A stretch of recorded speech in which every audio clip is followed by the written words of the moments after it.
আসসালামু আলাইকুম প্রিয় ভিউয়ার্স, আশা করি আপনারা আল্লাহর রহমতে ভালো আছেন। আমিও আপনাদের দোয়ায় ও আল্লাহর অশেষ রহমতে ভালো আছি। আমি আপনার সামনে আজকে একটি বিষয় তুলে ধরব, সেটি হলো পাত্র নির্বাচন।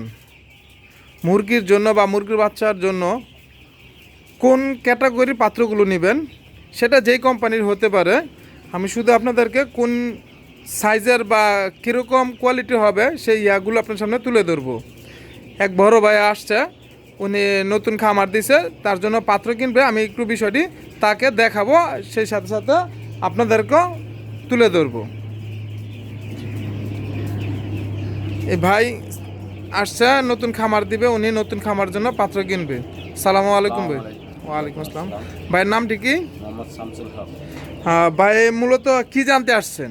ভাই পাত্র কেনার জন্য কোন কোয়ালিটির পাত্রটা ভালো হবে, বা খাবার দিলে চারিদিকে খাবার কিনে সম্পূর্ণ ছড়াবে কিনা, সেই জন্য আমি আপনাদের দীর্ঘদিন ধরে আপনার এই খামারটা আছে, তাই আমি আপনাদের সাজেশন নিয়ে যাচ্ছি। এর জন্য যে আমি যে পাত্রটা কিনে ঠকি না, যা পাত্রটাতে সঠিক পাত্রটা আনতে পারি, বা কোন পাত্রটা আনলে আমার জন্য ভালো হবে, সেই পরামর্শটাই আপনি আমাকে দিবেন। ঠিক আছে ভাই, ইনশাল্লাহ চেষ্টা করব আপনাকে সঠিক পরামর্শ দেওয়ার জন্য। বাকিটা আল্লাহ ভালো জানেন।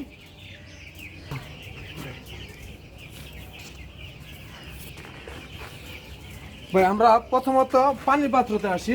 একটা জিনিস, দুইটা পাত্র, একটা ভালো একটা খারাপ, দুইটাই আমার কাছে আছে। এটা আমি প্রথম যখন নিয়ে আসছি আমাকে কেউ পরামর্শ দেয়নি। আমি আনার পর এটা 2 মাস বা 1 মাসও ব্যবহার করতে পারি নাই। 1 মাস কি আমি ব্যবহার করতেই পারিনি বলে চলে। জিনিসটা দেখুন, এটা ফিটিংটা দেখুন।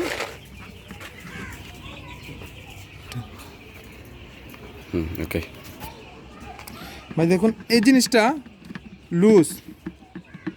এটা যখন আপনার পাত্র কিনতে যাবেন, ওরা বলবে এটা ঠিক আছে, পানি দিলে এটা প্রেশার ওয়েট থাকবে, এটা পানি একটু লিক করবে না, এটা ওরা বলে দিবে। কিন্তু আমি প্র্যাকটিক্যাল যেটা হয়েছি, এটা লুজ হওয়ার কারণে এটা নিচ দিয়ে পানিটা ঘামে, উপর থেকে আস্তে আস্তে ঘেমে গেলে পানিটা ওভার হয়ে এই সাইড দিয়ে নিচে পড়ে যায়।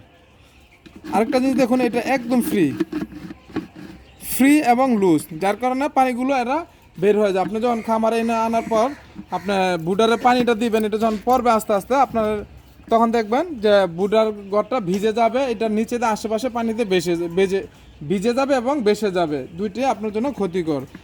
আসুন সঠিকটা যেটা হবে, আমি আপনাদেরকে কোম্পানি বলবো না কোন কোম্পানি ভালো, আপনারা জাস্ট এই জিনিসগুলো ফিটিংটা দেখে নেবেন। এই দেখুন, এটা খুবই হার্ড, এটা টানলেও কাজ হচ্ছে না।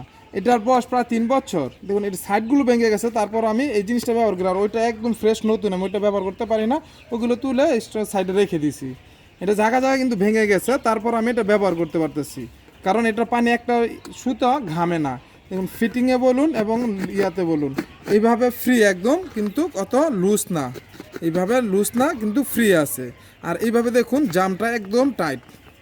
যদি আমি উপর নিচে আনি, এটা একদম টাইট। তাহলে আপনারা যদি এইভাবে দেখে আনেন, তাহলে পানি যদি এটা যদি না লুজ হয়, না ইয়া হয়, তাহলে ফিটিংটা ভালো থাকে। আশা করি আপনার এই পাত্রটাই ভালো হবে আপনার জন্য।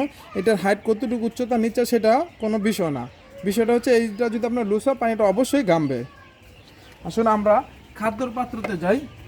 খাদ্যর পাত্রটা কিন্তু অনেক হেভি হলে যে ভালো হবে, দামি হলে ভালো হবে তা না। আপনার নর্মাল কম দামি জিনিসও অনেক সময় ভালো হয়। আপনি যদি ব্যবহার করে আরাম ফিল না করেন, তাহলে সেই জিনিস ব্যবহার করে লাভ নেই। আপনি শুধু দামি জিনিস আনলেই হবে না, এটা দামি জিনিস এবং অনেক হেভি। ওইটার তুলনায় আমার অনেক হেভি। আমি ভাবছিলাম টাকা দিয়ে বাড়ে দামি জিনিস আনলে মনে ভালো হবে, তা না। এটার হাইটটা, এটা খারাপ বলবো না, এটার হাইটটা অনেক কম থাকার কারণে আমি যখন ভিতরে খাদ্য দিই, তখন এটার খাদ্যটা খুব কম, অল্প আসে। এটার হাইটটা খুবই কম থাকার কারণে খাদ্যটা চারপাশ দিয়ে অল্প আসে, যার কারণে খাদ্য খেতে সমস্যা হয়। যখন এটা তৈরি খাদ্যটা খেয়ে যায়, এটা অটোমেটিকলি নিচে নামে না, তখন আমার এসে এটা লাড়া দিয়ে দিতে হয়। আর এই পাত্রটা যে দেখুন, আমার খামারে এই ভাঙা পাত্রই বেশি, ভালো পাত্র কিন্তু অনেকগুলো আছে, ওইগুলো আমি তুলে রেখেছি, যেহেতু আমার ওইটা ঝামেলা বোধ হয়, যার কারণে আমি সেইভাবে না। এটার হাইটটা মোটামুটি অনেকটা, এটা খাদ্য খেলে অটোমেটিকলি নিচে চলে আসে। এটা আমার একটু লাড়া দিতে হয় না, এটা ওভার হয়ে বাহিরেও খাদ্য পড়ে না। আমার যখন এরা অল্প খায়, অল্প এটা নামে, একদম পুরা গুঁড়া পর্যন্ত সহ এটা নেমে যায়, তখন আমার এটা লাড়া দিতে হয় না। দেখুন আমার এই পাত্রগুলো ভাঙা, তারপর আমি এইগুলো ব্যবহার করতেছি, ভাঙাগুলো ভালোগুলো ব্যবহার না করে। আসুন আমরা বড় পাত্রতে যাই। আমাদের যারা 1000, 2000, 3000 মুরগি পালে, আমাদের জন্য এই পাত্রটাই বেস্ট। এর থেকে বেশি বড় প্রয়োজন নাই।